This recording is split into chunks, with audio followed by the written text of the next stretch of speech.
우리 집이지만 남편이 마음대로 시댁 식구들을 모두 불러들였다. 시어머니는 나에게 시중까지 들라고 요구했다. 나는 미소를 지으며 예상치 못한 선물을 하나 건넸고 시댁 식구들은 모두 경악했다. 아파트 복도 타일 바닥 위로 여행 가방 바퀴가 굴러가는 소리가 내 심정처럼 건조하고 피곤하게 울려 퍼졌다. 한 달 넘게 부산에서 수출입 프로젝트에 매달리며 까다로운 파트너들과 씨름하고 잦은 연착과 야간 비행에 시달린 지금 내가 유일하게 갈망하는 것은 내 집의 푹신한 침대에 몸을 던지는 것뿐이었다. 내 이름은 지우, 32살이다. 이 나이의 친구들은 기저귀와 분유에 정신이 없지만 나는 여전히 서울의 대기업에서 팀장 자리를 굳히기 위해 고군분투하고 있었다. 내 남편 준호는 착하고 때로는 우유부단할 정도로 순한 사람이지만 나는 그것이 치열한 업무 끝에 찾아오는 평온이라고 생각했었다. 엘리베이터 거울에 비친 내 모습을 보았다. 잠을 못 자 코쑥한 얼굴과 떼란 눈이었지만 기대감으로 빛나고 있었다. 나는 준호에게 일찍 도착한다는 말을 하지 않았다. 그에게 로맨틱한 깜짝 선물을 해주고 싶었다. 저녁 6시에 맞춰 집으로 장미 꽃다발과 레드 와인 한 병을 주문해 두었다. 남편과 함께 저녁을 만들며 일의 고단함을 모두 잊어버릴 생각에 나는 살며시 미소 지었다. 하지만 1502호 아파트 문 앞에 서자마자 문틈으로 이상한 냄새가 코를 찔렀다. 내가 늘 사용하던 라벤더향 방향제 냄새가 아니었다.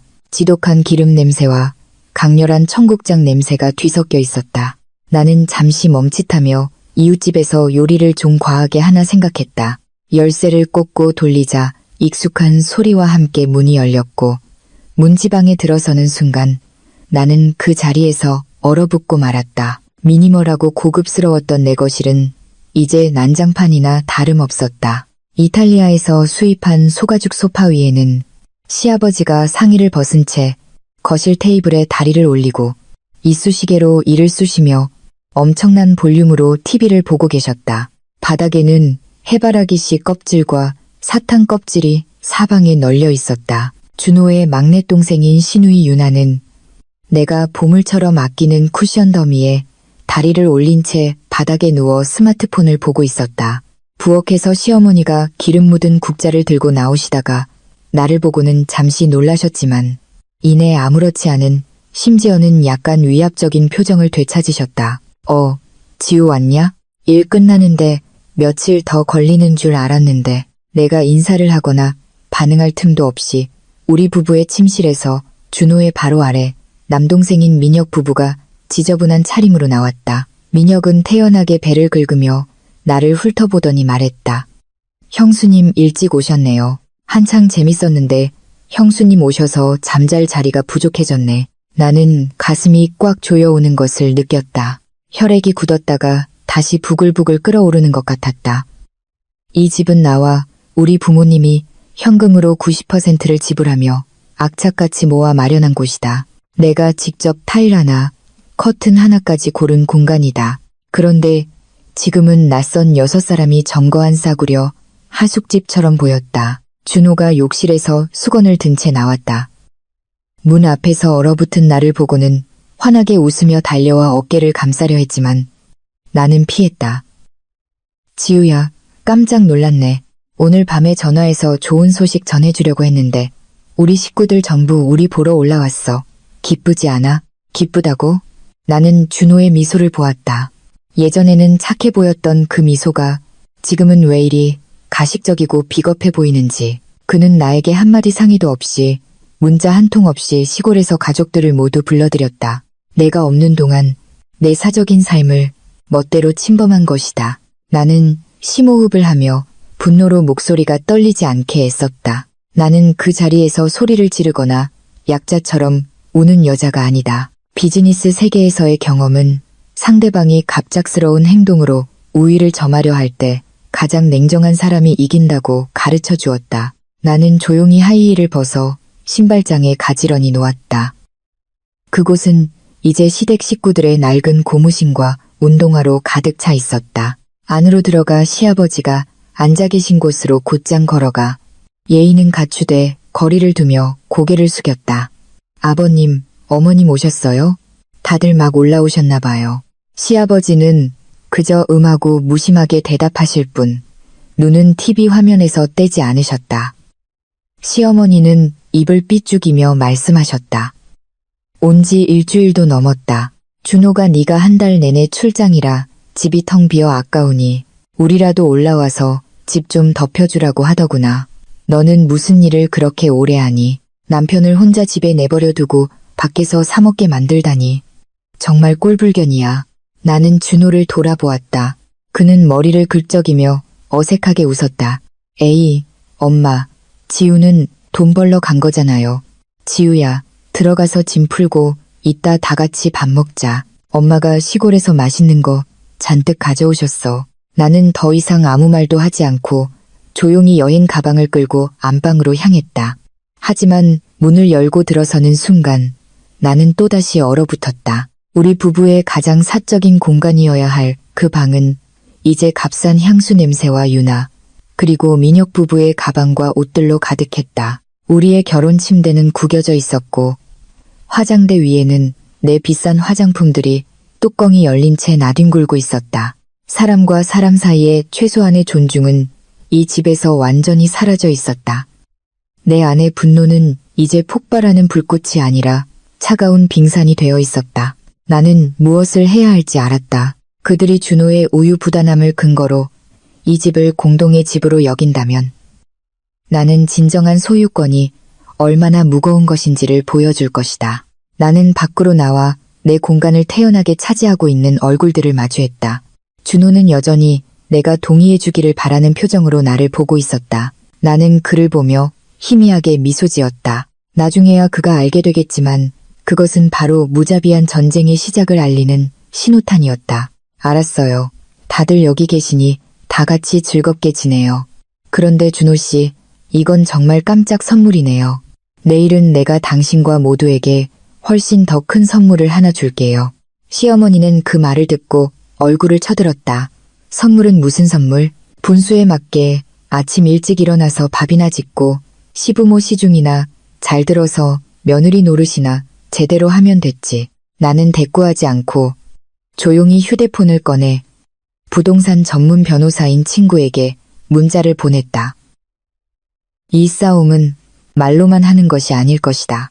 그날 오후 내내 나는 서재에 틀어박혀 있었다. 이 혼란스러운 상황을 보자마자 재빨리 문을 잠근 유일한 공간이었다. 두꺼운 나무 문 밖에서는 소음이 끊이지 않았다. 유나가 민혁의 아내와 새로 산 치마 때문에 다투는 소리, 시어머니가 준호에게 쓰레기를 버리라고 큰 소리로 지시하는 소리, 그리고 시아버지가 좋아하시는 트로트 프로그램 소리가 TV에서 계속 울려 퍼졌다.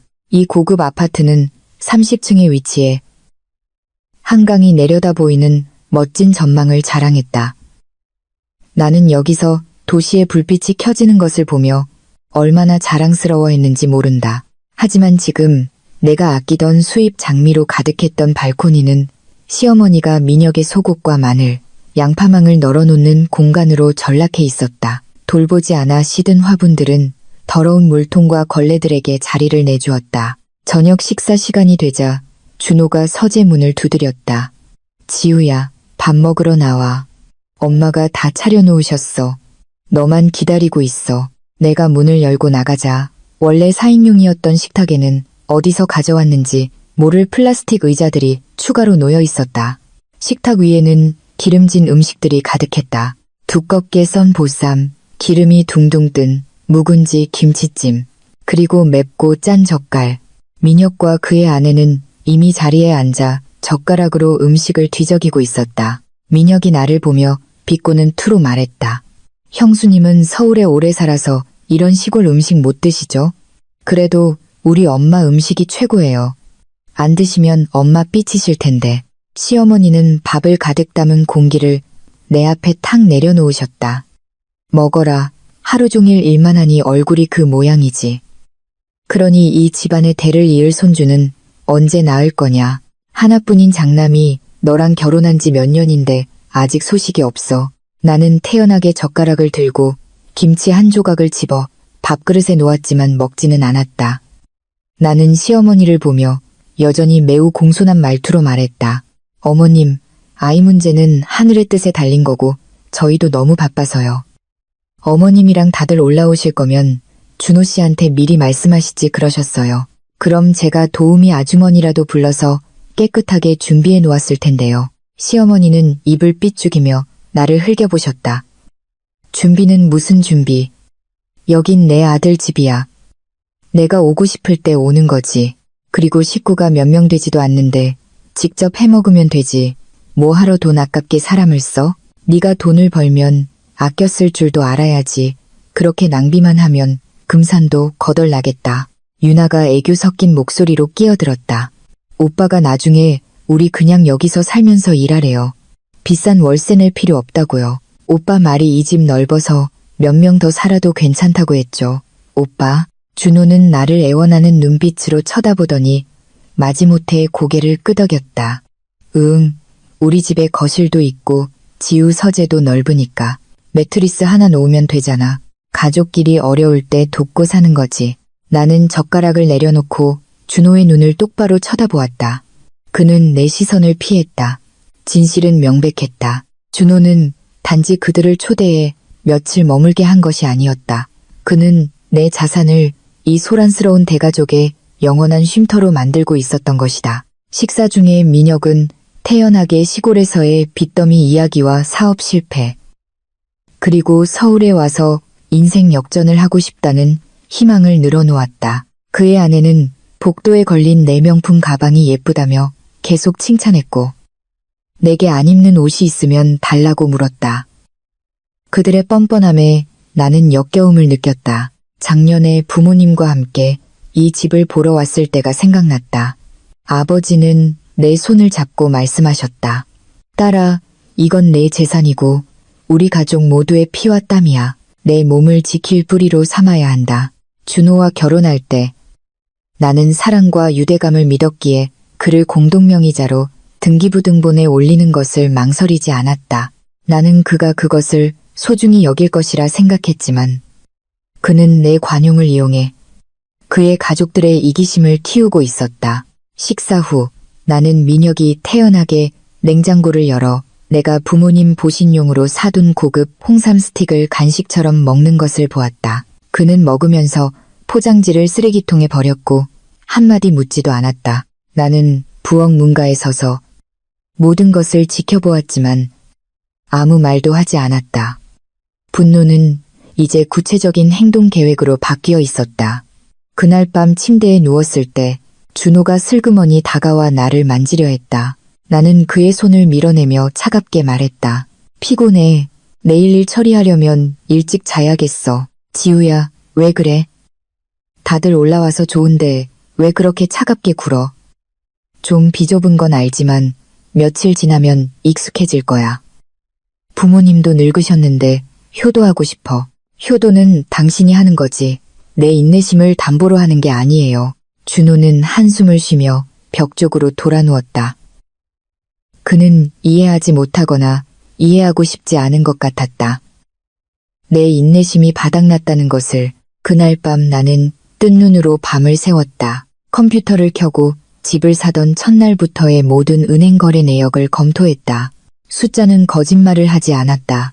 그것은 내 것을 되찾기 위한 가장 날카로운 무기가 될 것이다. 나는 또한 시어머니의 모욕적인 말과 민혁의 막무가내 행동이 담긴 대화들을 몰래 녹음했다. 수집된 증거 하나하나가 나를 이 진흙탕에서 벗어나게 해줄 계단이었다. 내일 아침 첫 햇살이 창문을 비출 때 시댁 식구들의 1502호에서의 삶은 더 이상 단란한 가족 상봉의 꿈이 아닐 것이다. 나는 그들에게 내 친절에는 한계가 있고 내 주권은 침범할 수 없다는 것을 보여줄 것이다. 다음 날 이른 아침, 집은 새벽 5시부터 시끄러워지기 시작했다. 부엌에서 시어머니가 왔다 갔다 하시는 소리, 그릇들이 덜그럭거리는 소리, 그리고 유나에게 장보러 가라고 부르는 소리가 들렸다. 나는 잠을 설쳐 머리가 무거웠지만 정신은 그 어느 때보다 또렷했다. 방에서 나오니 준호가 식탁에 앉아 급하게 라면을 먹고 있었다. 그는 어젯밤의 미안한 기색이 아직 남아있는 얼굴로 나를 보았지만 이내 신이 난 표정으로 바뀌었다. 지우 일어났어. 엄마가 좀 이따 온 식구 먹을 김치찌개 끓이려고 하셨어. 출근 준비하는 거야? 나는 고개를 끄덕이고 부엌으로 들어가 설탕 없는 블랙커피를 한 잔 따랐다. 시어머니는 나를 보더니 하던 일을 멈추고 퉁명스럽게 말했다. 네가 팀장이라니 아는 데가 많을 거 아니냐. 우리 민혁이가 일자리를 찾고 있는데 내 회사에 자리 하나 없나 알아봐라. 경비든 배달이든 상관없으니 월급만 꼬박꼬박 나오면 된다. 거실에서 민혁이 소리쳤다. 형수님, 저는 그런 막일은 안 해요. 최소한 조장이나 감독관 정도는 돼야 폼이 나죠. 나는 씁쓸한 커피를 한 모금 마시고 태연하게 대답했다. 어머님, 저희 회사는 채용 기준이 아주 까다로워요. 학력과 경력이 있어야 해요. 민혁 씨가 정식 절차에 따라 이력서를 내면 합격 시 인사팀에서 연락할 거예요. 시어머니의 얼굴이 즉시 굳어졌다. 너 지금 말이라고 하냐? 형수라는 사람이 시동생 하나 못 도와주면서 무슨 한 집안 식구야? 그 회사가 내 거라도 되냐? 절차는 무슨 놈의 절차. 나는 언쟁하지 않고 그저 미소를 지으며 준호를 바라보았다. 준호 씨, 봤죠? 다들 올라오신 지 얼마 안 됐는데 벌써 계획이 많으시네요. 정말 세심하시군요. 준호는 내가 진심으로 칭찬하는 줄 알고 희죽 웃었다. 내가 말했잖아. 가족들이 여기 있으니 위급할 때 의지할 사람도 있고 좋지. 이번 주말에는 다 같이 쇼핑 가서 물건 좀 더 사려고. 내 서재를 민혁이 부부 침실로 개조하고 말이야. 너는 컴퓨터 거실로 가지고 나와서 일하면 되잖아. 괜찮지. 준호의 말은 내 얼굴에 찬물을 끼얹는 것 같았다.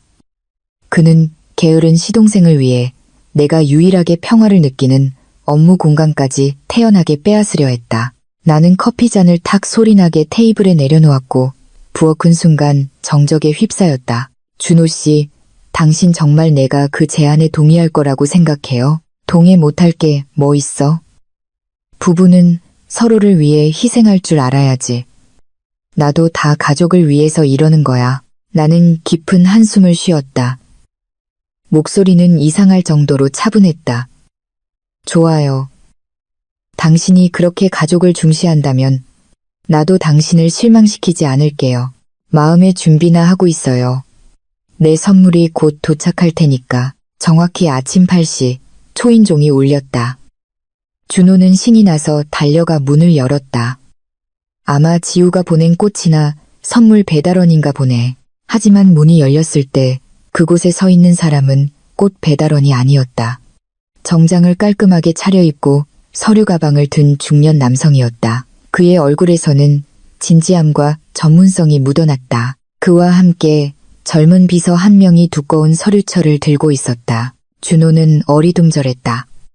실례지만 누구를 찾으시나요? 안녕하십니까.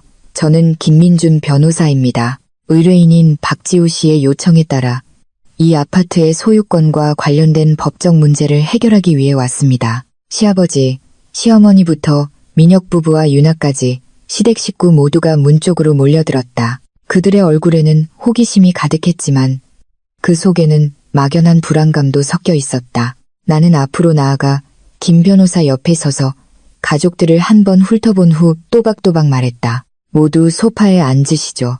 오늘 우리는 이 집에 대해 가장 공정하고 투명하게 이야기할 겁니다. 이게 바로 제가 준호 씨에게 약속했던 선물이에요. 준호는 말을 더듬었다. 지우야, 너 지금 뭐 하는 거야? 집안일에 왜 변호사를 끌어들여? 너 미쳤어? 나는 그를 쳐다보지도 않고 김 변호사에게 시작하라는 신호를 보냈다. 변호사는 서류철을 열고 붉은 도장이 찍힌 서류 뭉치를 꺼내 우렁찬 목소리로 읽기 시작했다.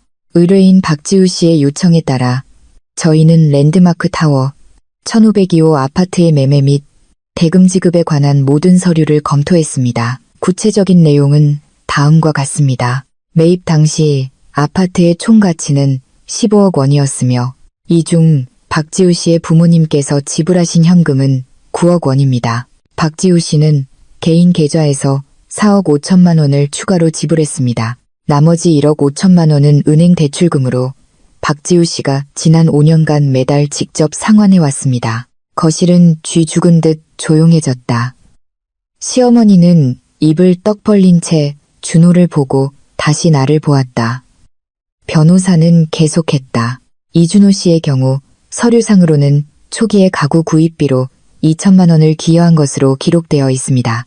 그러나 은행 계좌 내역에 따르면 최근 2년간 이준호 씨는 부부 공동 계좌에서 목적이 불분명한 거액의 돈을 인출했으며 이는 본인의 초기 기여금을 훨씬 초과하는 금액입니다. 준호의 얼굴은 잿빛으로 변했고 입술은 파르르 떨렸다. 옆에 서 있던 민혁의 얼굴은 놀라움에서 두려움으로 계속해서 바뀌었다. 김 변호사는 시댁 식구들을 똑바로 쳐다보았다.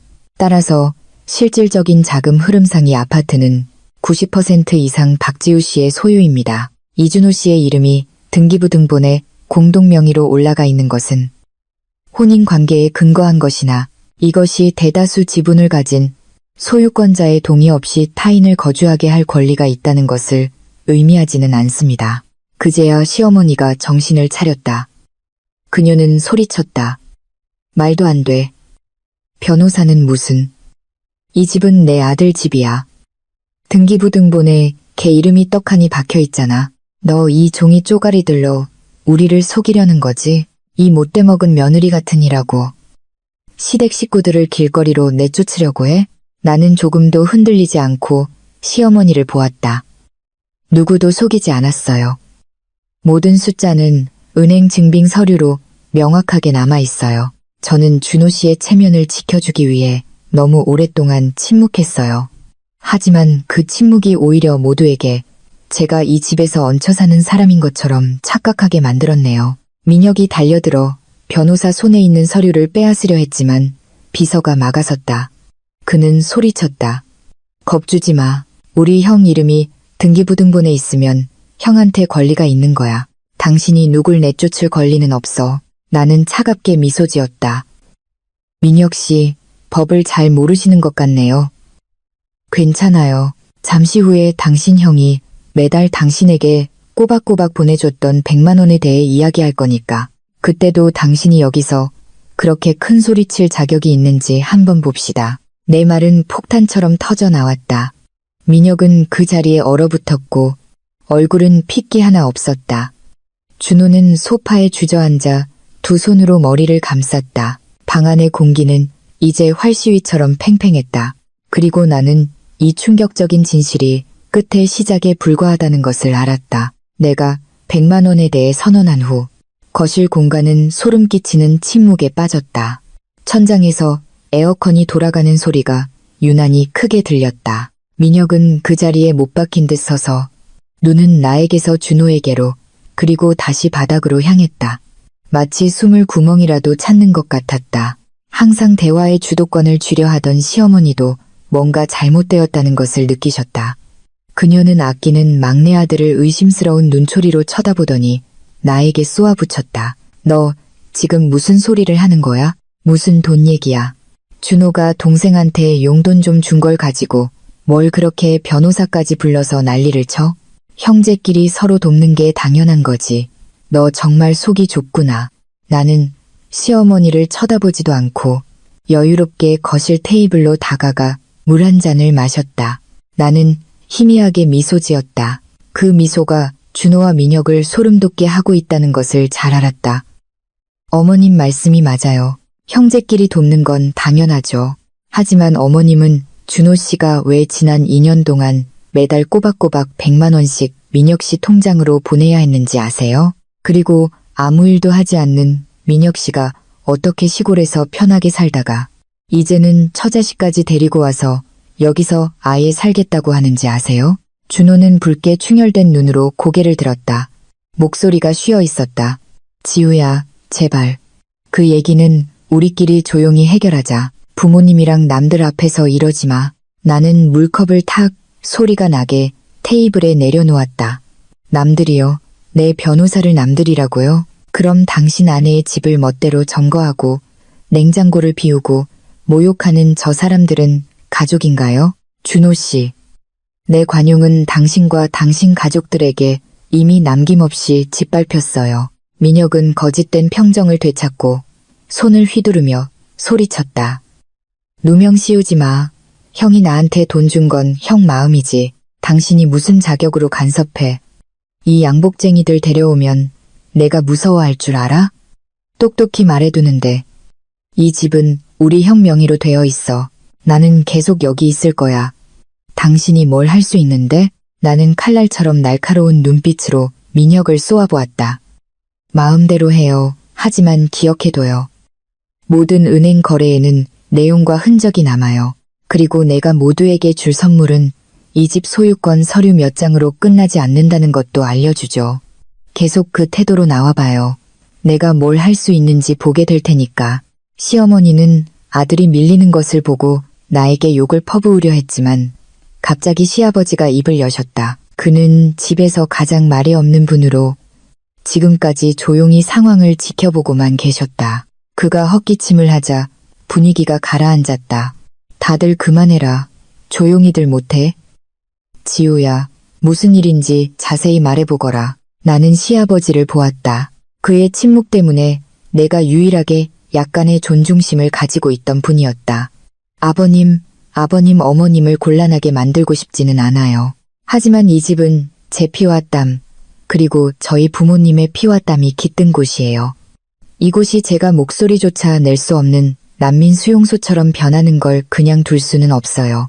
그리고 민혁 씨와 준호 씨에 관해서는 돈 문제보다 더 어두운 일들이 부모님 몰래 벌어지고 있었어요. 말을 마친 나는 김 변호사를 향해 가볍게 고개를 끄덕였다. 변호사님, 오늘 와주셔서 감사합니다. 다음 단계는 전화로 상의드리겠습니다. 김 변호사는 서류를 정리하고 모두에게 정중하게 인사한 뒤 떠났다. 방에는 혼란스러운 생각에 잠긴 7명만 남았다. 나는 시계를 보았다. 정확히 아침 8시 30분이었다.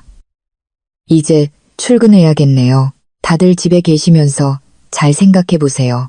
다시 한번 말씀드리지만 변호사에게 현재 상황을 모두 기록해달라고 요청했어요. 이 집에 있는 물건 중 하나라도 파손되거나 없어지면 법적으로 정확하게 계산해서 청구할 겁니다. 나는 등을 돌려 방으로 들어가 가방을 챙기고 준호의 얼굴에 역력한 당혹감을 무시한 채 당당하게 문을 나섰다. 오늘 밤 돌아왔을 때 이 분위기는 더욱 끔찍해질 것을 알았지만 그것이 바로 내가 원하는 것이었다. 나는 그들이 두려움을 느끼고 내가 그들이 마음대로 조종할 수 있는 허수아비가 아니라는 것을 깨닫게 해야 했다. 나는 일부러 회사에 밤늦게까지 남아 밀린 보고서를 끝냈다. 하지만 사실은 거실 구석진 곳에 몰래 설치해둔 카메라 앱을 통해 시댁의 움직임을 기다리고 있었다. 휴대폰 화면을 통해 시어머니가 저녁을 차리면서 욕을 퍼붓는 모습이 보였다. 그녀는 나를 돈만 아는 인정머리 없는 여자라고 불렀다. 그러고는 준호에게 아내에게 꽉 잡혀 사는 한심한 놈이라고 욕했다. 민혁은 아침의 당당한 모습은 온데간데 없었다. 그는 구석에 웅크리고 앉아 긴장된 표정으로 누군가에게 계속 문자를 보내고 있었다. 민혁의 아내는 밥을 먹으면서 태연하게 TV 장식장 서랍을 뒤지고 있었다. 그녀는 아직 문제의 심각성을 깨닫지 못한 듯했다. 저녁 8시, 나는 집으로 들어섰다. 풍경은 여전했지만 이번에는 음식 냄새가 더욱 역하고 불쾌했다. 시어머니는 내가 돌아온 것을 보고도 인사도 하지 않았다. 그녀는 식탁 한가운데 앉아 짜디짠 생선 조림 접시를 손가락으로 가리켰다. 왔냐? 와서 밥이나 먹어. 이 집이 아직 내 마음대로 할 수 있는 곳은 아니야. 내가 시아버지랑 상의했는데 이 집 내가 돈을 더 냈다고 해도 준호 이름이 버젓이 있어. 우린 아무 데도 안 가. 잘났으면 경찰 불러서 우리를 잡아가라고 해. 나는 조용히 가방을 내려놓고 플라스틱 의자를 끌어와 그녀의 맞은편에 앉았다. 밥은 먹지 않고 식탁을 한번 훑어본 후 말했다. 어머님, 이렇게 짜게 드시면 아버님 혈압에 안 좋아요. 그리고 말씀드렸듯이 저는 경찰이 아니라 변호사를 불렀어요. 변호사가 훨씬 신사적으로 일 처리할 거예요. 그때 민혁이 끼어들었다. 목소리는 도전적이었지만 뒤는 약간 붉어져 있었다. 형수님, 어른들 겁주지 마세요. 형수님이 이 집 다 차지하려고 우리를 겁주는 거 다 알아요. 형수님이 뭔데 그래요? 형수님은 그냥 며느리일 뿐이에요. 이 집에서는 남자가 결정권자라고요. 준호 형, 뭐라고 말 좀 해봐요. 준호는 애원하는 눈빛으로 나를 보았다. 목소리가 떨렸다. 지우야, 그냥 넘어가주면 안 될까? 다들 그냥 모여서 잘 지내고 싶었을 뿐이야. 민혁이도 잘못한 거 알고 있어. 내일부터 일자리 찾아볼 거야. 너한테 더 이상 폐 안 끼칠게. 나는 헛웃음을 터뜨렸다. 잘못을 안다고요?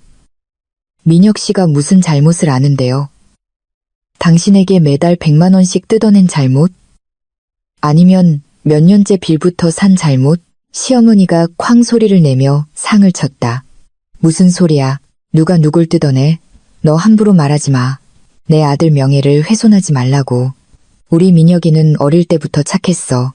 절대 그런 짓 할 애가 아니야. 나는 민혁을 쳐다보았다. 그는 턱 근육이 붉어질 정도로 이를 악물고 있었다. 그는 태연하게 일어나 냉장고로 걸어가 내가 마시는 수입 생수병을 꺼내 벌컥벌컥 마신 뒤 빈 병을 바닥에 내던졌다. 말하고 싶은 대로 말해봐. 증거 있어? 말만 하고 남들한테 믿으라고 하지 말라고.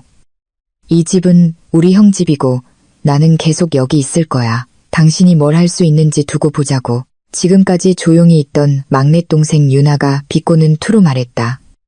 새언니, 팀장이라면서 너무 쪼잔하게 구시네요. 홍삼 스틱 몇 개, 물 몇 병 가지고 그렇게 생색내세요. 집에 오면서 시부모님한테 뭐 하나 사다 주지는 못할 망정. 남들 데려와서 시댁 식구 내쫓으려고 하고 그렇게 살면 나중에 누가 새언니를 존경하겠어요? 나는 유나를 보고 다시 민혁 부부를 보았다. 그들의 뻔뻔함은 극에 달해 있었다. 그들은 내 노력의 결실을 누리는 것을 당연하게 여기고 나의 어떤 저항도 죄악으로 간주했다. 좋아요. 다들 그렇게 단란한 저녁 식사를 하고 싶다면 마음대로 하세요. 저도 피곤해서 더 이상 싸울 기운도 없네요. 하지만 미리 경고하는데 내일부터 이 아파트의 전기, 수도, 인터넷을 모두 끊을 거예요. 제가 서비스 계약자니까 일시 중지할 권리가 있어요. 다들 어둠 속에서 단란함을 마음껏 누려보세요. 말을 마치고 나는 일어나 곧장 방으로 들어갔다.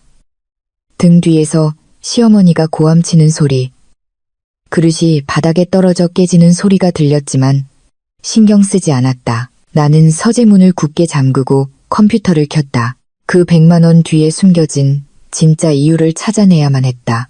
단순한 형제간의 도움이 아닐 것이라고 확신했다. 민혁은 게으르지만 뭔가 엄청난 약점을 잡지 않고서는 2년 동안이나 준호를 조종할 만큼 영리하지는 못했다. 다음 날 아침 나는 약속대로 행동했다. 출근하기 전 휴대폰 앱으로 아파트의 전기와 수도 시스템을 모두 잠갔다. 이것이 엄청난 폭발을 일으킬 것을 알았지만 나는 질서를 바로잡아야 했다. 이 집은 내 집이고 주인을 존중하지 않는 자는 그 어떤 것도 누릴 권리가 없었다. 회사에 도착한 지 1시간 만에 휴대폰이 쉴 새 없이 울렸다. 준호, 그리고 시어머니, 유나의 번호였다. 나는 받지 않았다. 점심때가 다 되어 준호가 내 사무실로 직접 쫓아왔다. 그는 땀에 젖어 헝클어진 모습이었다. 지우야, 너무한 거 아니야? 엄마가 아버지 죽 끓여드리는데 갑자기 전기랑 물이 끊겼어. 다들 어쩔 줄 몰라 하고 아버지는 혈압까지 오르셨어. 너 우리 식구 다 죽일 셈이야. 나는 태연하게 글을 올려다보며 여전히 키보드를 쳤다. 어젯밤에 경고했어요. 다들 이 집을 공동의 집으로 여긴다면 공동의 책임도 져야죠. 이번 달 공과금이 미납돼서 절약 차원에서 끊었어요. 돈이 있으면 당신이 직접 가서 새 서비스를 신청하면 되잖아요. 당신 이름도 등기부등본에 있으니까. 그렇죠. 준호는 말을 잃었다. 그는 서비스를 다시 신청하려면 기존 계약자의 동의가 필요하거나 매우 복잡한 절차를 거쳐야 한다는 것을 잘 알고 있었다. 그리고 그는 그럴 시간도 지식도 없었다. 너도 알잖아. 나 돈 없는 거. 월급은 매달 너한테 다 줬는데. 아, 당신이 나한테 월급 줬다는 건 아직 기억하나 보네요. 그럼 매달 민혁 씨한테 보낸 100만 원은 하늘에서 떨어졌나요? 준호 씨, 나를 바보로 생각하지 마요. 그 돈 어디서 났어요? 준호의 얼굴이 창백해졌다. 그는 주위를 둘러보며 누가 듣고 있는지 확인하더니 목소리를 낮췄다.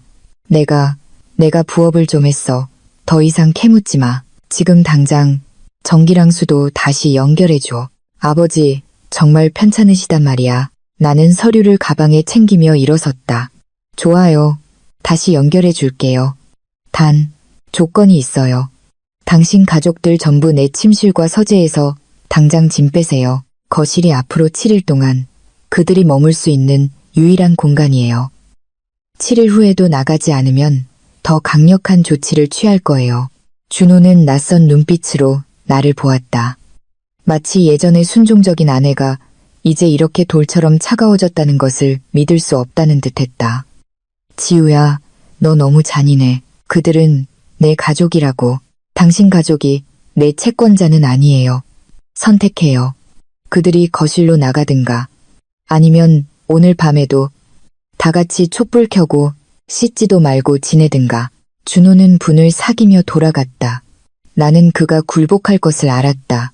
그는 원래부터 골치 아픈 일을 싫어하는 사람이었으니까. 그날 오후 내가 집에 돌아왔을 때 전기와 수도는 다시 연결되어 있었다. 집은 이상할 정도로 조용했다.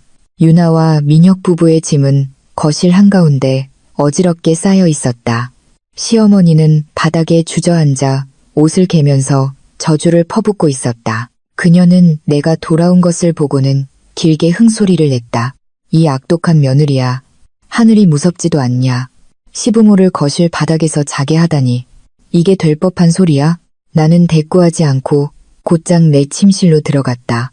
그들이 사용했던 침대 시트를 벗겨내 가장 강력한 세제와 함께 세탁기에 던져 넣었다. 소독용 알코올로 화장대와 선반을 깨끗이 닦았다. 내 사적인 공간에서 그들의 흔적을 완전히 지워버려야 했다. 정리를 하던 중 거실에서 말다툼 소리가 들렸다.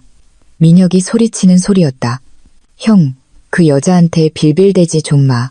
형 아내인데 형을 개만도 못하게 취급하잖아. 형 돈 다 그 여자한테 갖다 바치니까 이제 우리 식구 전부를 이렇게 괴롭히는 거 아냐. 형이 못하면 내가 하겠어. 나는 문 뒤에서 한마디 한마디를 귀 기울여 들었다. 민혁은 평정심을 잃고 있었다. 그는 돈이 필요했고 나의 존재가 그의 월간 수입원을 막고 있었다. 나는 휴대폰을 꺼내 오후에 받았던 낯선 번호의 문자를 다시 확인했다. 매월 5일 100만 원 지출 내역 확인. 결제 내용. 신용카드 대금.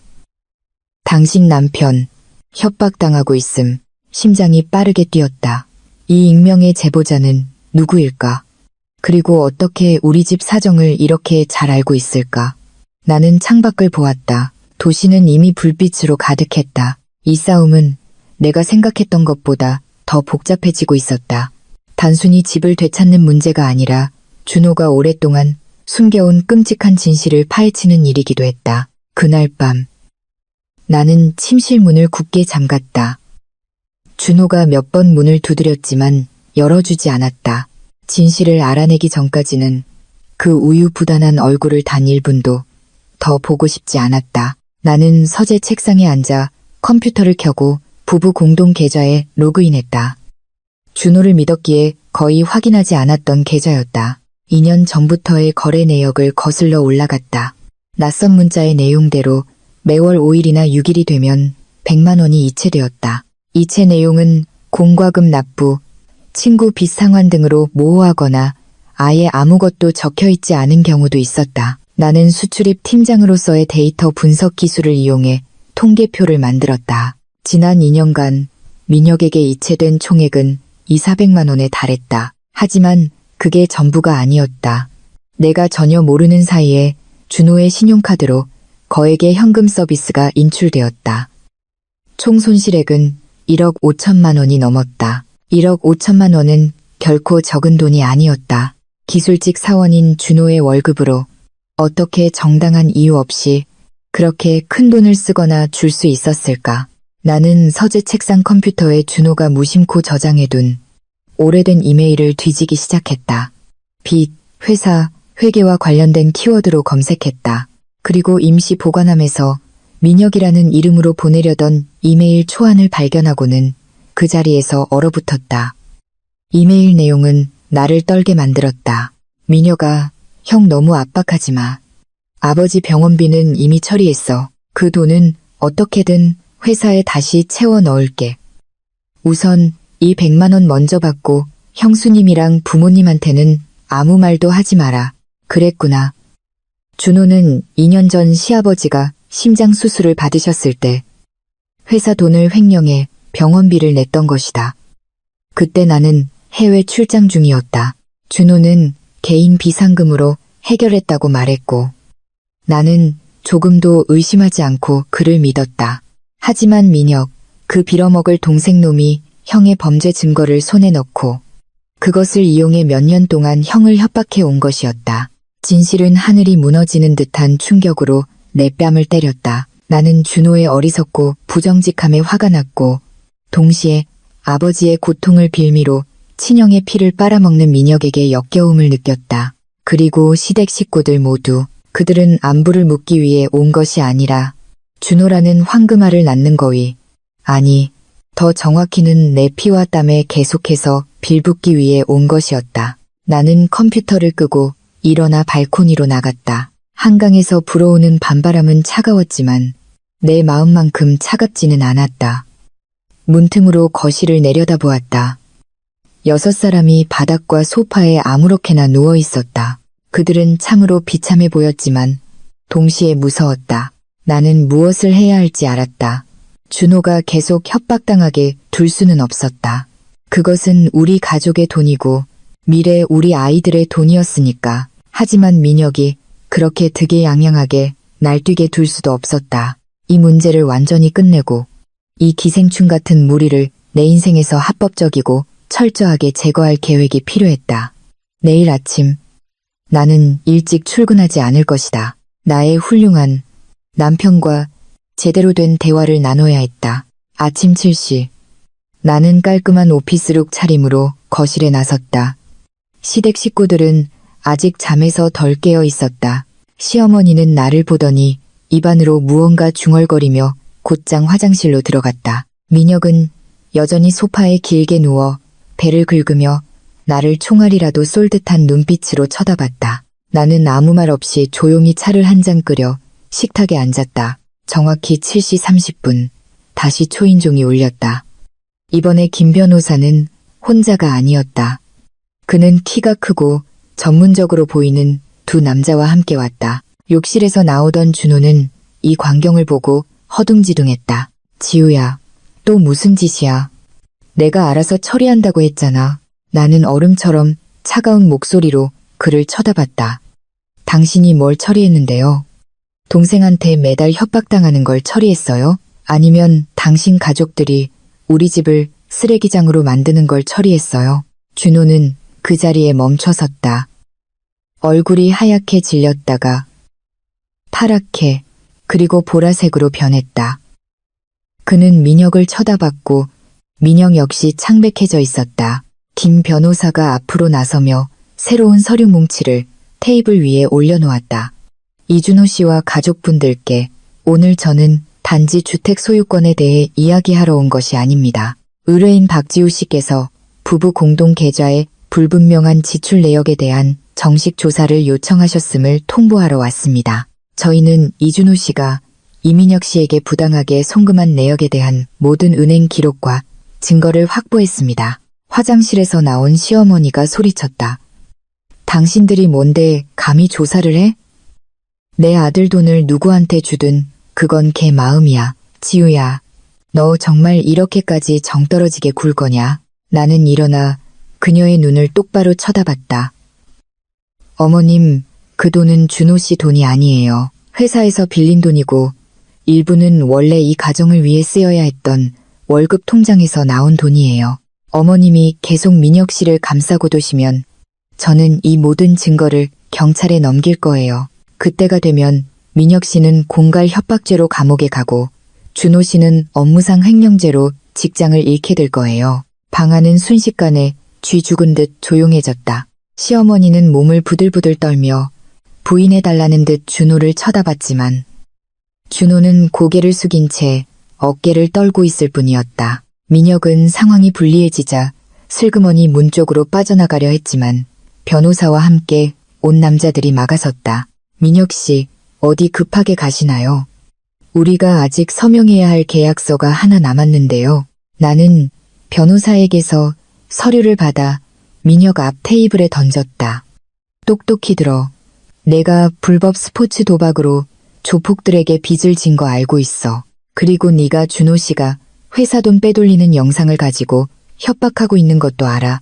지금 두 가지 선택지를 주지. 하나, 이 각서에 서명하고 마지막으로 돈을 받은 뒤 우리 인생에서 사라져. 동시에 협박에 사용한 모든 증거를 넘겨. 둘, 내가 지금 당장 경찰에 신고한다. 선택해. 민혁은 계약서를 보고 나를 보고 다시 자기 어머니를 보았다. 그는 자신이 덫에 걸렸다는 것을 알았다. 준호의 침묵이 바로 내가 말한 모든 것을 명백하게 확인시켜주는 증거였다. 충격적인 진실이 이 고급 아파트 거실 한가운데서 모두 드러났다. 더 이상 단란한 가족 상봉은 없었다. 오직 기만, 탐욕, 그리고 굴욕만이 남았을 뿐이다. 나는 이 사람들을 보며 참으로 불쌍하지만 동시에 증오스러웠다. 그리고 지금이 바로 내 인생을 되찾기 위해 가장 단호하게 행동해야 할 때라는 것을 알았다. 거실의 공기는 긴장감으로 빽빽하게 들어찼다.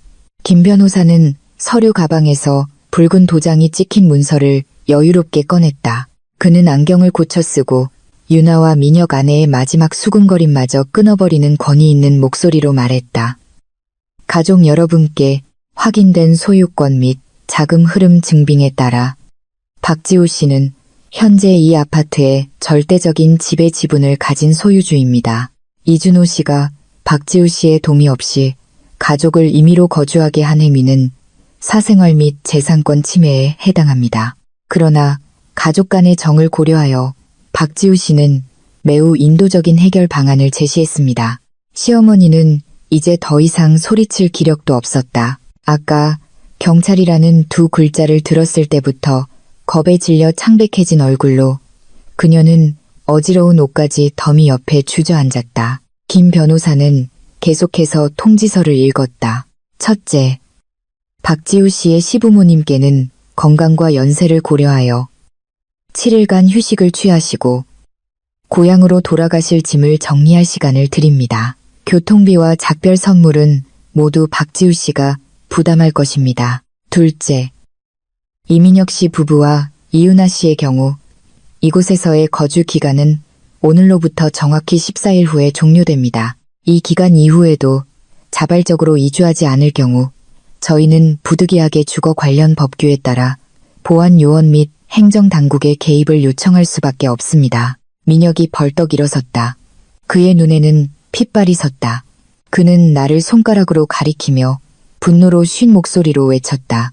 당신 진짜 우리를 길거리로 내쫓을 셈이야? 준호 형 봤어? 당신 아내가 당신 부모님이랑 동생들을 개 쫓아내듯 내쫓는데 당신은 허수아비처럼 가만히 앉아있기만 할 거야?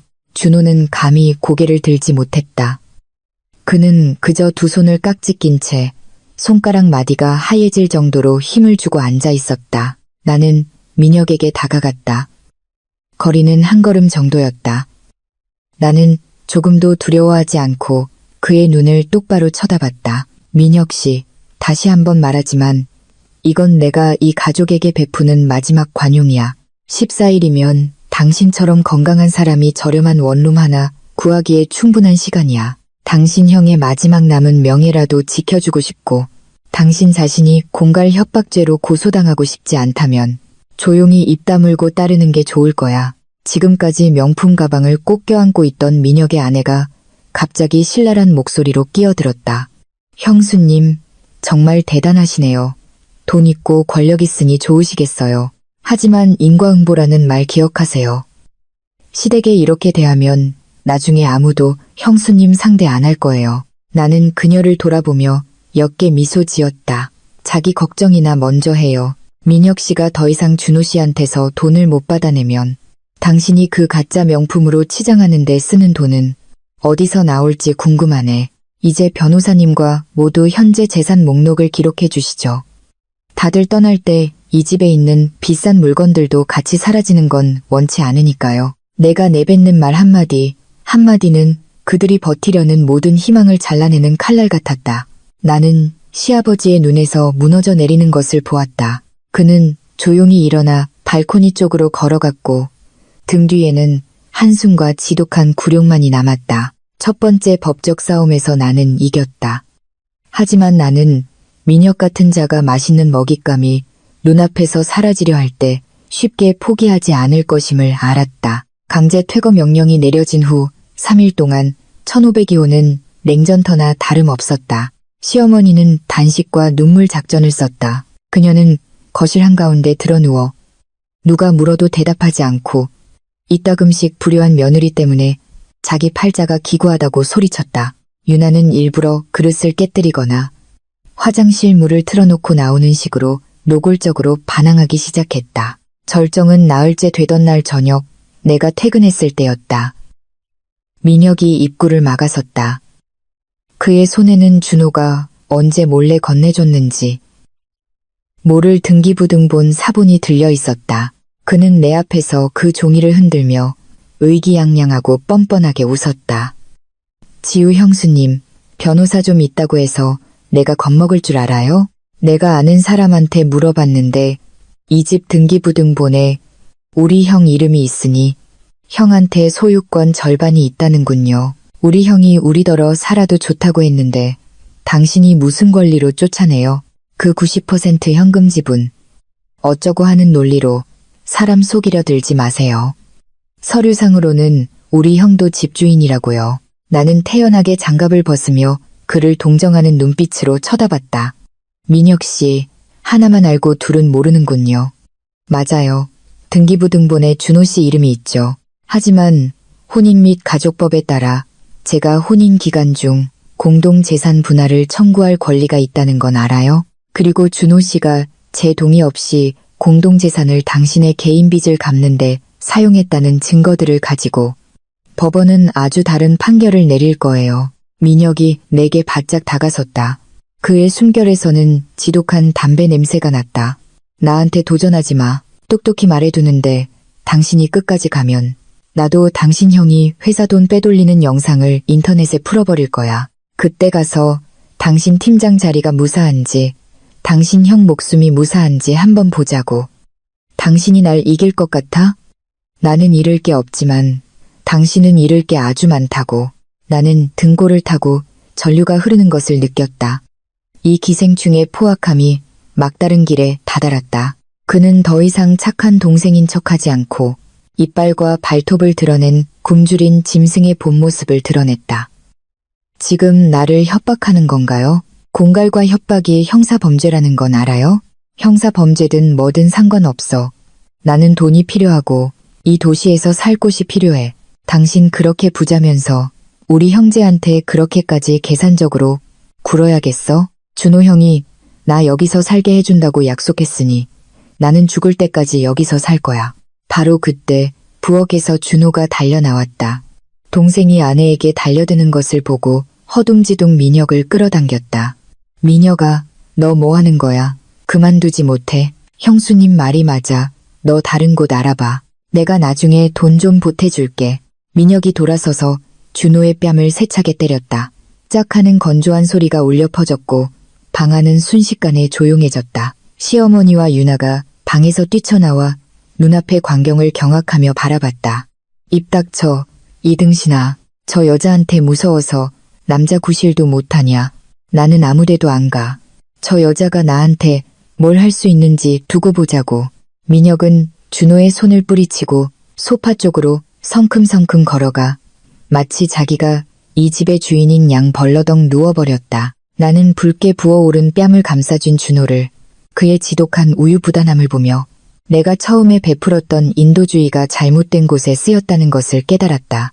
이런 막대먹은 자들에게는 오직 냉혹함만이 유일한 해독제였다. 그날 밤의 충돌 이후 나는 서재 문을 닫고 밖으로 나가지 않았다. 생각할 시간이 필요했다. 분명 민혁은 준호를 완전히 마비시킬 강력한 패를 쥐고 있었다.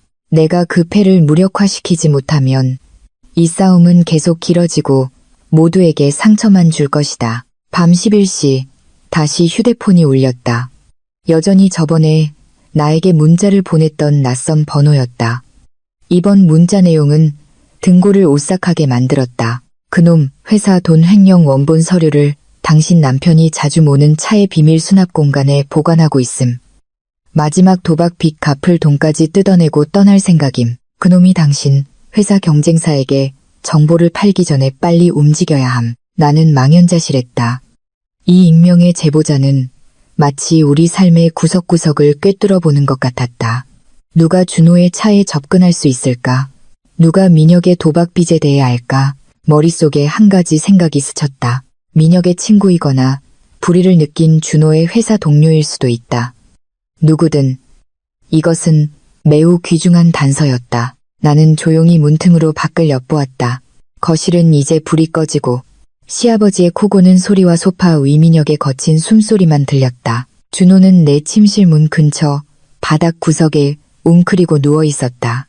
그는 참으로 비참하고 불쌍해 보였지만 그의 기만은 내가 그를 위해 문을 열어줄 관용을 더 이상 남기지 않았다. 나는 휴대폰을 들고 김 변호사에게 문자를 보냈다. 내일 부부 공동 명의로 된 자동차를 가장 빨리 처분할 수 있는 절차를 도와주세요. 민혁을 해결할 방법을 찾았습니다. 다음 날 아침 나는 평소보다 일찍 일어났다. 부엌으로 곧장 들어가 따뜻한 차 한 잔을 탔다. 시어머니는 나를 보고 비꼬려 입을 열었지만 내가 먼저 말을 막았다. 어머님, 오늘 준호 씨 차 팔 거예요. 차 판 돈으로 민혁 씨 빚 갚아주고 부모님 고향 내려가실 여비로 드릴게요. 어머님이 아들 생각하신다면 민혁 씨한테 준호 씨 협박하는 데 쓰는 거 전부 내놓으라고 하세요. 시어머니는 어안이 벙벙했다. 네가 차를 팔아. 그 차는 준호가 출퇴근할 때 쓰는 건데 그럼 걘 뭘 타고 다녀? 버스나 택시 타면 돼요, 어머님. 빚더미에 앉아 감옥 갈 위기에 처한 사람이 자가용은 필요 없죠. 어머님이 민혁 씨한테 잘 말씀하세요. 이게 그가 돈을 받고 조폭 빚에서 벗어날 마지막 기회라고요. 그러지 않으면 내일 여기 찾아오는 건 변호사가 아니라 그의 채권자들이 될 거예요. 말을 마친 나는 넋이 나간 표정으로 서 있는 그녀를 내버려 두었다.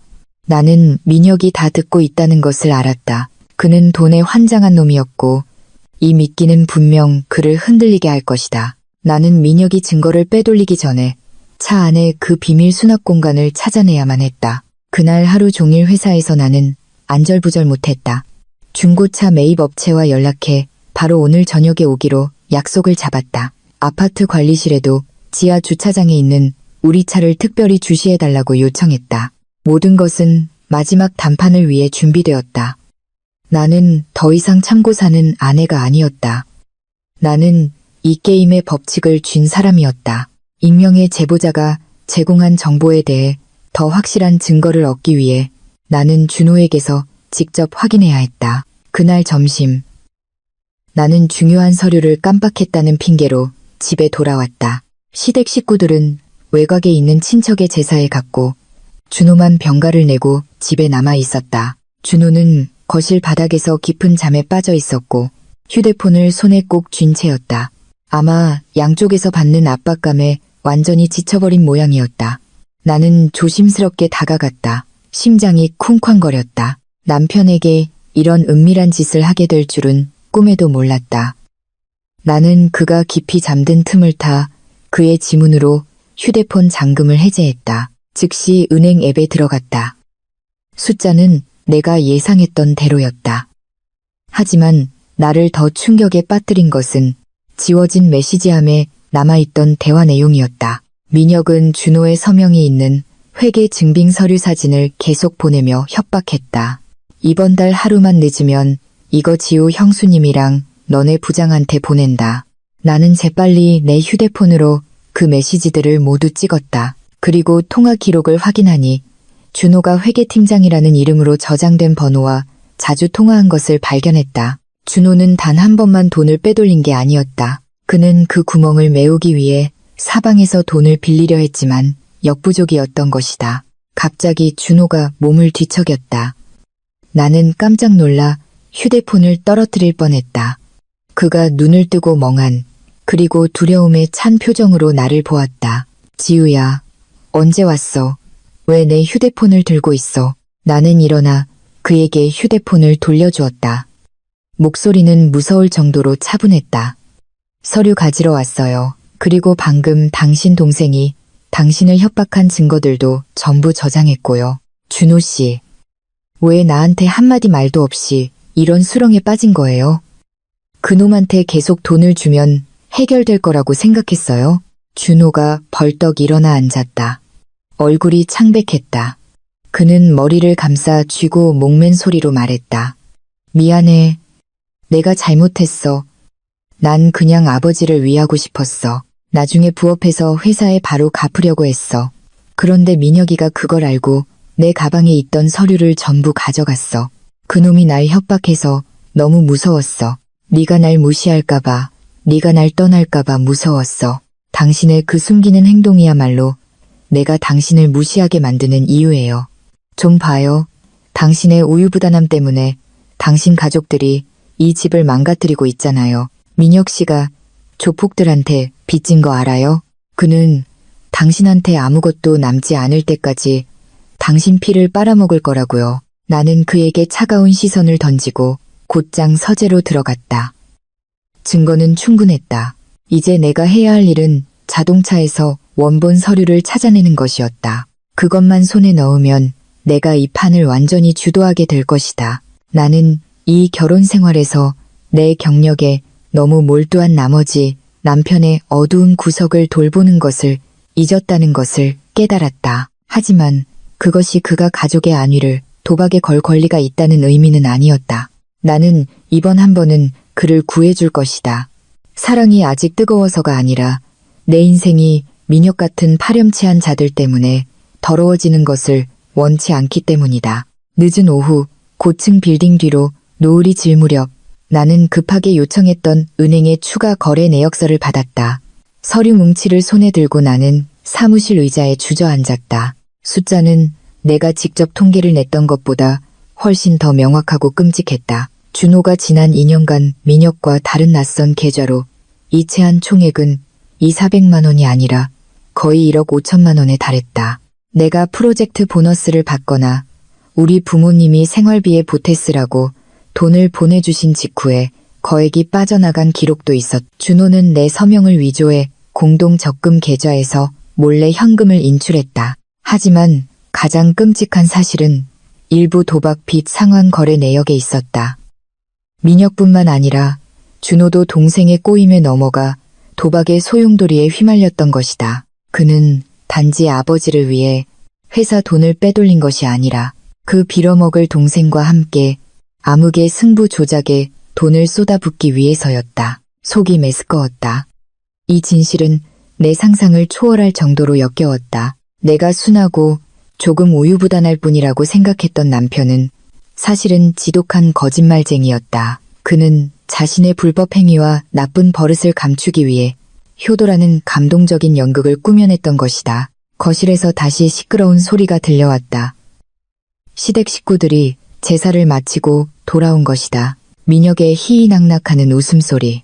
시어머니가 부자 며느리를 둬서 사람들이 부러워했다며 자랑하는 소리가 들렸다. 그들은 모든 것이 곧 끝장날 것이라는 사실도 모른 채 태연하게 이 호사를 즐기고 있었다. 나는 거래 내역서를 손에 들고 방문을 열고 나갔다. 식탁에 넋놓고 앉아있는 준호에게로 곧장 걸어갔다.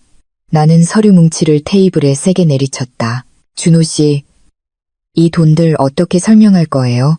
도박 빚 상환은 뭐죠? 당신도 그 더러운 짓에 같이 끼어든 거 맞죠?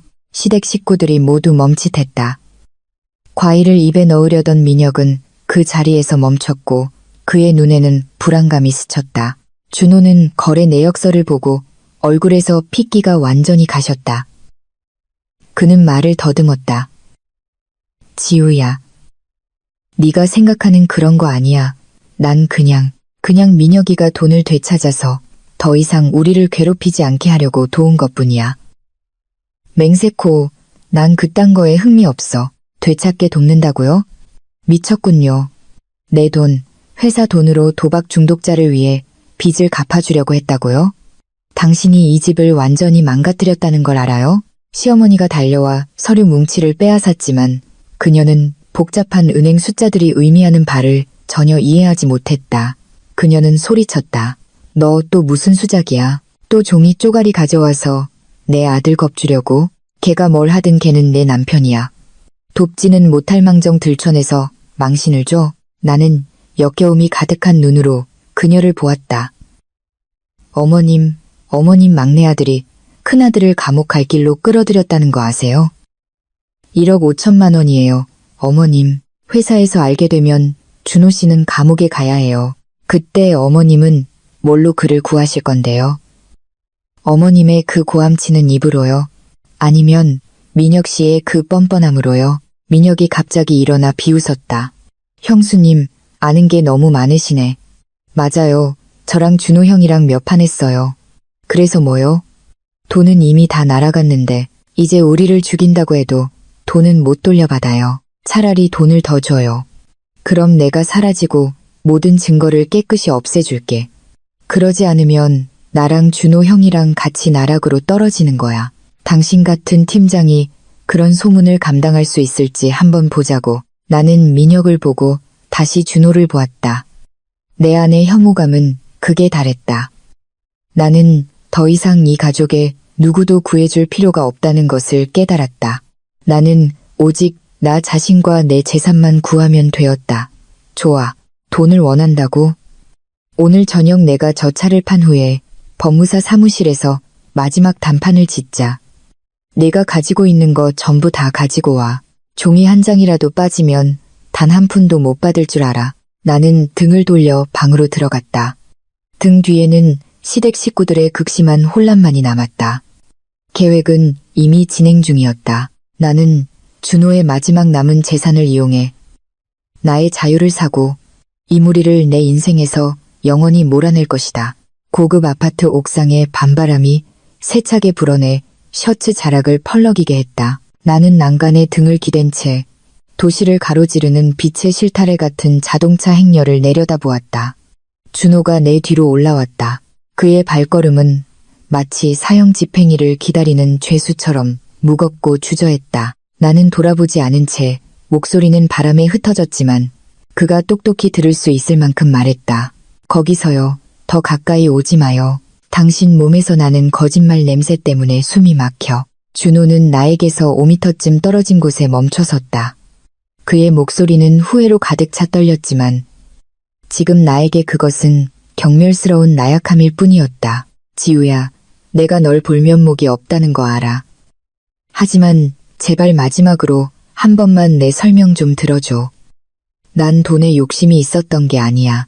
그때 아버지가 급하게 심장 수술을 받으셔야 했고 병원비가 수억 원이었어. 너는 중요한 프로젝트 때문에 해외에 있었고 걱정시키고 싶지 않아서 회사 공금을 잠시 빌리는 위험을 감수했던 거야. 나는 칼날 같은 눈빛으로 그를 돌아보았다. 아버지를 위해서요? 아니면 당신도 민혁이랑 같이 도박에 돈을 쏟아붓고 싶어서요? 내가 서류상의 숫자만 아는 줄 알아요? 난 이미 다 알아요. 당신이 횡령한 돈은 1억 5천만 원이고 아버지 병원비는 5천만 원 남짓이었어요. 그럼 나머지 1억은 어디로 갔죠? 민혁이한테 줘서 도박하게 했잖아요. 그러다 다 잃으니까.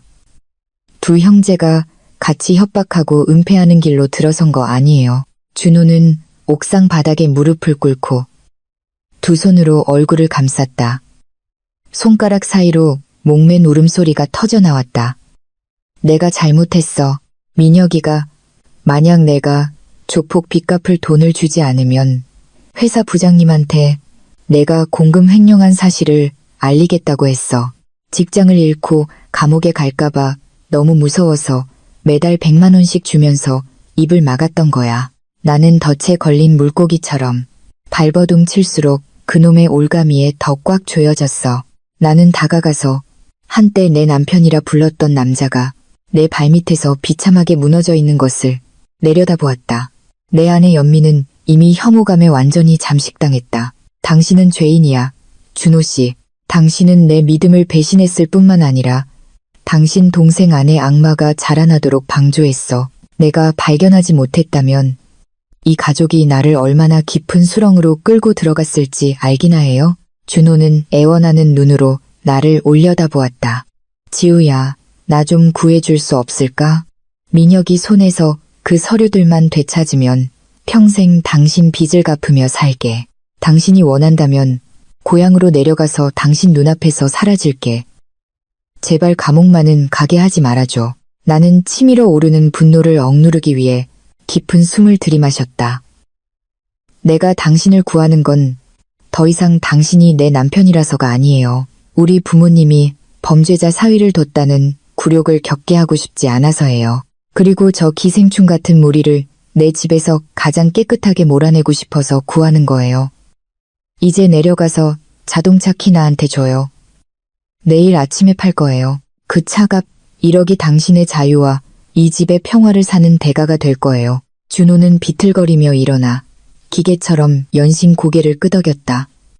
그가 앞서고 내가 뒤를 따랐다. 대화는 끝났고 동시에 나는 그에 대한 감정에 공식적으로 사망 선고를 내렸다.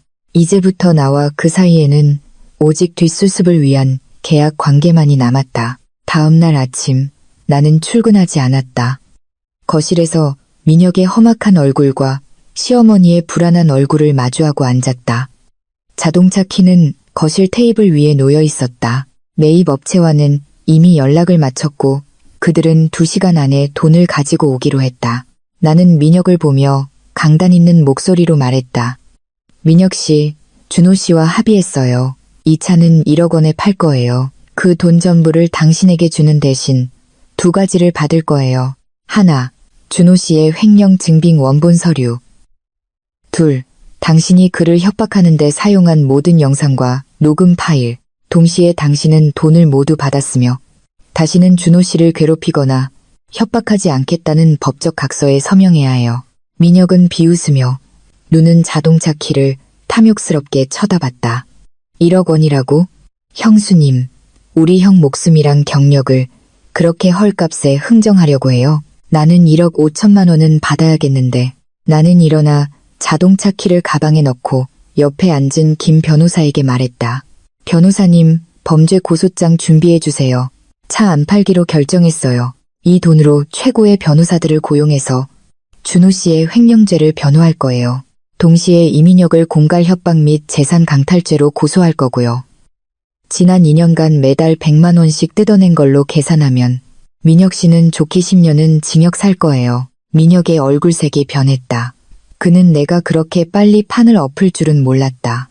그는 도움을 바라는 눈으로 시어머니를 쳐다봤지만 시어머니도 이제는 떨고 있었다. 그녀는 내가 더 이상 농담을 하는 게 아니라는 것을 깨달았다. 아, 알았어요. 형수님, 화 좀 푸세요. 1억이면 1억. 나도 우리 형 잘 되라고 그런 거죠. 돈 주세요. 그럼 서류 드릴게. 나는 차갑게 말을 잘랐다. 여기서 돈을 줄 일은 없어요. 법무사 사무실로 갈 거예요. 거기서 변호사와 법무사의 입회하에 당신은 서류를 넘기고 서명하고 돈을 받을 거예요. 당신의 어떤 말도 더 이상 믿지 않아요. 나는 준호를 쳐다봤다. 그는 방문 앞에 서 있었고 얼굴에는 안도감과 함께 깊은 굴욕감이 어려 있었다. 죄인을 구출하려는 나의 계획은 마지막 단계에 접어들고 있었다. 나는 이 쓰레기를 돈으로 치울 것이다. 하지만 내 피와 땀이 섞인 돈이 단 한 푼도 아니라 죄를 저지른 자의 돈으로 시댁 식구들은 분주하게 짐을 챙기기 시작했다. 그들은 이 거래가 끝나면 더 이상 이곳에 머물 명분이 없다는 것을 알았다. 민혁의 탐욕은 나의 단호함에 굴복했다. 하지만 나는 그 같은 인간은 입을 영원히 막기 위해 단단한 법적 계약이 필요하다는 것을 알았다. 우리가 법무사 사무실로 가기 위해 집을 나서려는 순간 민혁의 휴대폰이 미친 듯이 울렸다. 그는 화면을 보고 얼굴이 핏기 없이 하얘지더니 급하게 발코니로 달려가 전화를 받았다. 나는 김 변호사에게 주시하라는 신호를 보냈다. 몇 분 후 민혁은 극도의 공황 상태에 빠진 얼굴로 돌아왔다. 지우 형수님, 돈이 더 필요해요. 1억 2천. 지금 당장 1억 2천만 원이 필요해요. 그놈들이 지금 아파트 로비에 와 있어요. 오늘 당장 도박 빚을 갚지 않으면 그놈들이 절 가만두지 않을 거예요. 나는 비웃으며 휴대폰을 꺼내 익명의 제보자에게서 온 문자를 민혁에게 보여주었다. 어젯밤 축구 도박으로 빚진 조폭들 말하는 거지. 내가 모를 줄 알았어? 네가 숨겨둔 마지막 패가 결국 새로운 빚더미였구나. 잘 들어. 나는 약속한 대로 정확히 1억만 줄 거야. 동의하지 않으면 그냥 로비로 내려가서 그놈들이랑 직접 마주해. 그놈들이 내 목숨을 가져가든 내가 쥔 그 쓰레기 같은 서류 뭉치를 가져가든 알아서 하라고. 민혁은 부들부들 떨며 주저앉아 나에게 애원했다. 형수님, 제발요. 이번 한 번만 더 살려주세요. 약속할게요. 당장 여기서 떠나고 다시는 돌아오지 않을게요. 형수님처럼 부자한테 2천만 원이 뭐 그리 큰 돈이라고. 시어머니도 달려와 내 다리를 붙잡고 울며 매달렸다. 지우야, 엄마가 빌게. 우리 민혁이 좀 살려줘. 걔는 내 남편 동생이잖아. 걔가 사람들한테 맞아 죽는 걸 그냥 보고만 있을 거야? 나는 그녀의 손을 뿌리치며 단호하게 말했다. 어머님이 아끼는 막내 아들을 좀 보세요. 형을 협박하고 도박에 돈을 쏟아붓고 이제는 그 어리석음의 대가를 며느리더러 치르라고 하잖아요. 저는 은행도 아니고 파렴치한 자들의 구원자도 아니에요. 1억. 단 한 푼도 더는 없어요. 민혁 씨, 선택해요. 계약서에 서명하고 빚 갚을 돈을 받든가 아니면 빈손으로 조폭들을 마주하든가. 민혁은 문 밖을 보고 다시 내 가방을 보았다. 그는 더 이상 물러설 길이 없다는 것을 알았다. 그는 이를 악물고 쉰 목소리로 말했다. 좋아요. 법무사 사무실로 가요. 전부 다 넘겨줄게. 우리는 집을 나섰다. 유나와 민혁의 아내도 풀이 죽어 여행 가방을 끌고 뒤따랐다. 1502호는 비로소 원래의 고요함을 되찾기 시작했다. 나는 이 비참한 무리를 이끌고 모든 문제의 종착역으로 향했다. 나는 민혁의 도박 빚이라는 패가 모든 것을 예상보다 빨리 끝낼 열쇠라는 것을 알았다. 피해 빚에 막다른 길로 몰린 자는 더 이상 흥정할 정신이 없을 테니까. 법무사 사무실의 차갑고 엄숙한 분위기는 시어머니를 완전히 무너뜨렸다. 그녀는 대기 의자에 몸을 웅크리고 앉아 늘 자랑스러워하던 막내 아들이 떨리는 손으로 법적 각서에 서명하는 것을 지켜보았다. 김 변호사는 민혁이 내놓은 원본 증빙 서류부터 협박 녹음 파일이 담긴 메모리 카드까지 꼼꼼하게 확인했다. 모든 것이 완벽하게 확인되자 나는 중고차 매입업체 회계 담당자에게 민혁의 계좌로 1억 원을 바로 송금하라고 신호했다. 휴대폰에 찍힌 잔액 알림을 본 민혁은 즉시 벌떡 일어섰다. 인사 한마디 없이 그는 마치 귀신에게 쫓기는 사람처럼 사무실을 뛰쳐나갔다. 그의 아내도 시부모와 시누이를 내버려 둔 채 허둥지둥 그를 뒤따랐다. 시어머니는 막내 아들의 뒷모습을 보며 눈물을 흘렸다. 민혁아, 부모를 버리고 그렇게 가니 돈만 챙겨서 혼자 도망가는 거야? 그녀는 준호를 보고 다시 나를 보았다. 눈에는 당혹감과 씁쓸함이 가득했다. 지우야, 나는 몰랐어. 민혁이가 형한테, 부모한테 그렇게 대할 줄은. 그동안 나를 속였구나. 사업이 망해서 준호가 도와줘야 한다고 했는데 나는 네가 나쁜 애인 줄 알았어. 내가 속이 좁아서 그런 줄 알고 민혁이 편만 들었어. 내가 틀렸어. 정말 내가 틀렸어. 나는 그녀를 보며 아무런 희열도 느끼지 못했다. 그저 망망한 슬픔만이 밀려왔다. 그녀의 붕괴는 잘못된 교육과 맹목적인 편애가 낳은 필연적인 결과였다. 어머님, 제가 여러 번 말씀드렸지만 믿지 않으셨잖아요. 어머님은 민혁 씨의 달콤한 말만 믿으셨어요. 이제 보세요. 돈이 손에 들어오자 그가 가장 먼저 버린 사람은 바로 부모님이에요. 준호 씨는 어머님, 아버님 때문에 빚을 지고 범죄를 저질렀어요. 그런데 어머님은 민혁 씨와 한패가 되어 그리고 저를 괴롭혔어요. 지금까지 침묵하던 시아버지가 다가와 시어머니를 부축했다. 그의 목소리는 쉬었지만 단호했다. 여보, 그만해. 이만큼 망신당했으면 됐어. 고향으로 돌아갑시다. 우린 더 이상 이 도시에 머물 면목이 없어. 준호, 너도 정신 차려. 지우가 이번에 널 구해준 건 우리 집안의 팔대조 덕이야. 다시는 실망시키지 마라. 옆에 서 있던 유나는 고개를 푹 숙인 채 예전에 도도하고 비꼬던 모습은 온데간데 없었다. 그녀는 조용히 부모님의 여행 가방을 끌었다. 시댁 식구들은 고개를 숙인 채 법무사 사무실을 나와 그날 마지막 고향행 버스를 타기 위해 고속 버스터미널로 향했다. 그들에게 서울의 화려한 고급 아파트는 이제 굴욕적인 악몽으로만 남았다. 민혁과의 거래는 끝났지만 나는 아직 이곳에서 할 일이 남아 있었다. 나는 준호를 나와 변호사 맞은편에 앉게 했다. 그리고 다른 계약서 한 부를 꺼냈다. 어젯밤 내가 꼼꼼하게 준비한 계약서였다. 준호 씨, 이건 혼인기간 중 재산분할 및 재정관리 합의서예요. 이에 따라 1502호 아파트의 모든 소유권은 제 개인 명의로 이전됩니다. 당신은 거주할 권리는 있지만 더 이상 등기부등본에 이름이 오르지 않아요. 이것이 당신이 공동계좌에서 빼돌려 나에게 손해를 입힌 1억 5천만 원에 대한 대가예요. 준호는 서류를 보고 떨리는 손으로 펜을 잡았다. 그는 조금도 망설이거나 반항하지 않았다.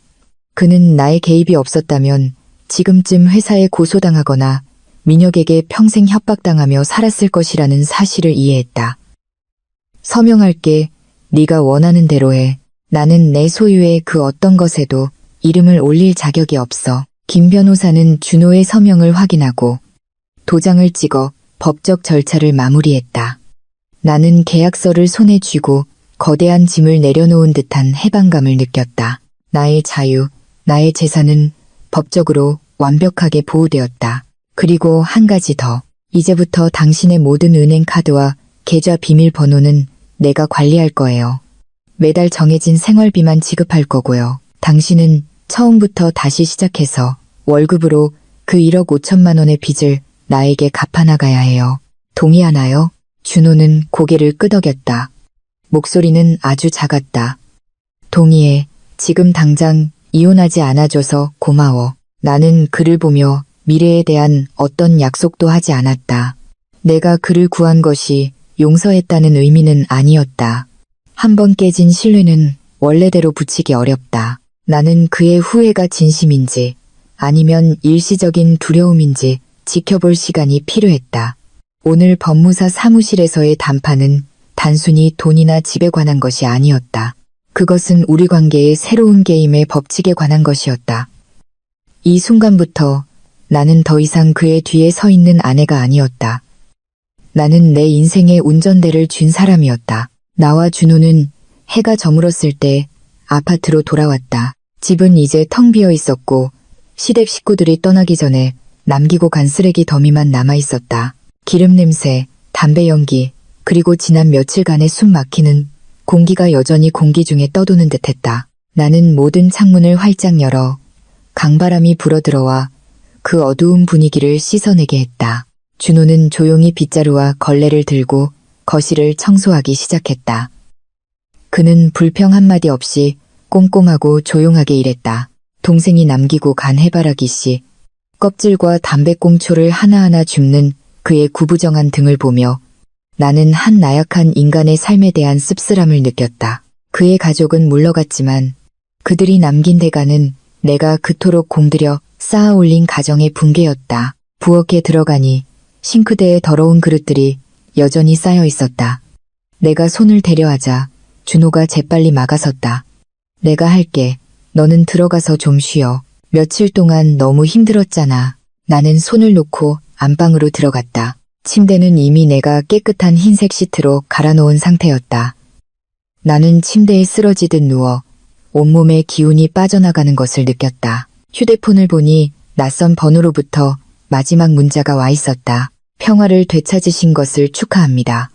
저는 이준호 씨 밑에서 일하며 모든 것을 지켜본 사람입니다.